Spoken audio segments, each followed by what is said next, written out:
नमस्ते प्रणाम। आज है नज़ारा देख ले क्या, कहाँ से किए टाइम पर अभी तक 10 बज गई, 10:30 11। अभी ले कुहासा ना फाटल। ये समझ में नहीं खा जिन वाला रही कुहासा का दूँ।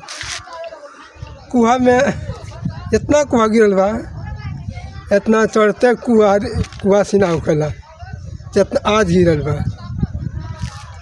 लगा था कि सब दिन के कुहा आज भी बा। तो दोस्तों हमारा वीडियो में बन रही जा तनी हम कुछ कहे के चाहत तनी। ऐसे कि वीडियो तो सारा लोग बनावत था, बहुत क्रिएटर बारे यूट्यूब पर, फेसबुक पर, इंस्टाग्राम पर, लेकिन हम कुछ कही तो वीडियो बनावे कोनो अनर्गल काम नहीं किया, लेकिन लोग हमने के बहुत वीडियो बनाने के बहिष्कार करो तो बहिष्कार। तो दोस्तों आजकल वीडियो भी क्यों बनाता, लेकिन अपन अपन टैलेंट सबको दिखाता। हम अपने टैलेंट में मानी, जो भी बनाते अपने टैलेंट में। फिर भी वीडियो में हमने के सेटिंग बहुत करते हैं जान, अपन सेटिंग, अपन टैलेंट, अपन माने वीडियो के जितना एंगेजमेंट होला उतना सब कोई करता। तो अभी हमने के कितना सीखने में जाए तो एगो हैशटैग लगा होता तब दिमाग में सोचे पड़ जाता कि हैशटैग लगा उतना कहाँ लगा दिया ना, डिस्क्रिप्शन हमसे नहीं भरा पाता से, ताकि पूरा हमने के ओकर नॉलेज नहीं के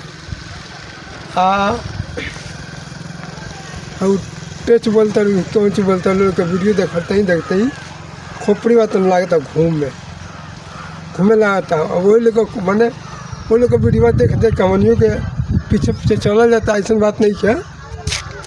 फिर भी वो लोग वीडियो देखा हुआ, लेकिन वो लोग वीडियो देखते देखते दिमाग बात में खोज जा जाता है। तो क्या कैले मान ले देखे के पर वही करी अपन वीडियो सुधार कर रही के पड़ी। तो कुछ सुधार हमने कॉलेज में नहीं जान, ऐसा बात नहीं किया। लेकिन रह गल बाब हमने के ये बात जौन हमने के हारा तीर रहा कला तीर हो गई बा। कला तीर से बहुत हम प्रभावित बानी, परेशान बानी, दुखी बानी, ताकि हमारे कैसे सही हुई। जब कला तीर सही ना हुई तो हम वीडियो बनाते हैं और रोज़ अपलोड करते हैं वीडियो।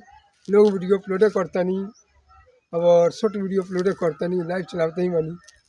फिर भी हमारे हालत तीर नहीं क्या होता, ऐसे हम बहुत दुखी बानी। क्या कहीं हो वीडियो तो बनाते ही बनी हो,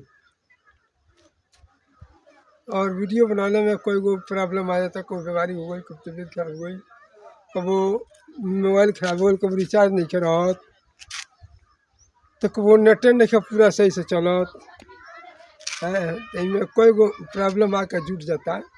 वीडियो तो बहुत बना के दिमाग करता है। जब कैमरा के सामने आ जाता तो बोले के मन नहीं कर, मुँह में से बोलिए नहीं निकला, का बोला का सोचला का विचारला, सोचते विचारते टाइम खिलाफ रहता हम लोग। आ जौन दुनिया मैंने इनमें भीड़ गई बा करके अपन खूब हौसला बना ले बा, ओकरा कोनो दिक्कत नहीं कर, फटाफट अपने कमरे करता और सट बना लेता है। तो ओकर वीडियो बहुत फ्रेश चलता है, टंच चलता है, ताकि वो आगे बढ़ चुकल बा, सब कुछ में पास बा। तो हमने के बहुत दिक्कत यह बा, जब तक हमने के हर तीन ना क्या हमारे हो जात तब तक हमारे वीडियो भी जानता नहीं जे बहुत गढ़ा में हम गिर गए बनी।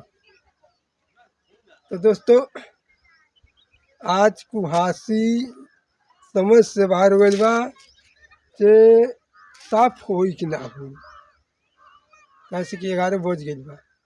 11 बजे तक के लिए कुहास बा। अब कुहासी देखने जा कौन ही खलो कोता तनको अंधेरा से जोर नहीं खलो को या लगा ही के लोग को नीचा वाले हम अपने छत पर बानी वैसे नहीं करते छतवा वीडियो बनाई देते सही लोग की सही दिखाई दिए घर वाला को घरवा में नीचा बा